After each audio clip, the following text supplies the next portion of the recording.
বিগত কয়েকদিন ধরেই জেলার শাসক দলের অন্দরে এই নিয়ে চলছিল কানাঘুষো। অবশেষে মঙ্গলবার জলপাইগুড়ি জেলা তৃণমূল কংগ্রেস সভাপতি তথা জেলা পরিষদের অন্যতম সদস্য মহুয়া গোপ জেলা পরিষদের নিজস্ব কার্যালয়ে আয়োজিত এক সাংবাদিক সম্মেলনে জানিয়ে দিলেন, তৃণমূল কংগ্রেস দলের উচ্চ নেতৃত্বের কাছ থেকে বার্তা এসেছে মালবাজার পৌরসভায় চেয়ারম্যান পদে থাকা স্বপন সাহাকে অনির্দিষ্ট সময়ের জন্য তৃণমূল দল থেকে বহিষ্কার করা হয়েছে। বহিষ্কারের কারণ প্রসঙ্গে মহুয়া দেবী বলেন, একদিকে গত লোকসভা নির্বাচনে খারাপ ফলাফল, তার উপর বিভিন্ন মহল থেকে দুর্নীতি বিষয়ক নানান অভিযোগ দলের উচ্চ নেতৃত্বের কাছে পৌঁছেছে। সেই সব দিক বিচার করেই জেলায় তৃণমূল কংগ্রেস দলের ভাবমূর্তি উজ্জ্বল রাখতেই এমন সিদ্ধান্ত। আপনারা দেখছেন সংবাদ শিরোনাম।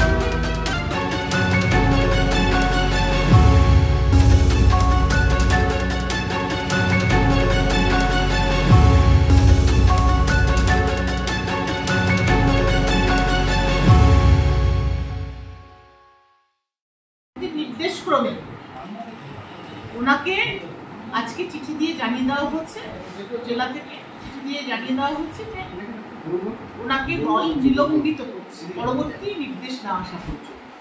অর্থাৎ নিলম্বিত মানে সাসপেন্ড, পার্টি থেকে সাসপেন্ড থাকতে তিনি পার্টির কর্মসূচি এবং দলীয় কার্যকলাপ থেকে বিরত থাকবেন, এটাই হচ্ছে নির্দেশ আজকে দেওয়া হচ্ছে।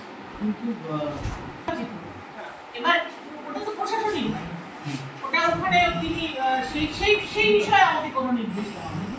আমাকে দিয়ে যা নির্দেশ দেওয়া হচ্ছে সেটাকেই কার্যকরী করছে। দলীয় সিদ্ধান্ত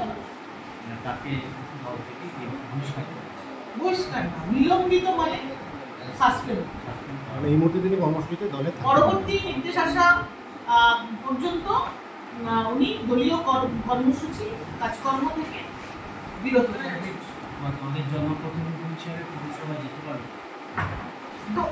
দল থেকেই তো তাকে সাসপেন্ড করা হচ্ছে।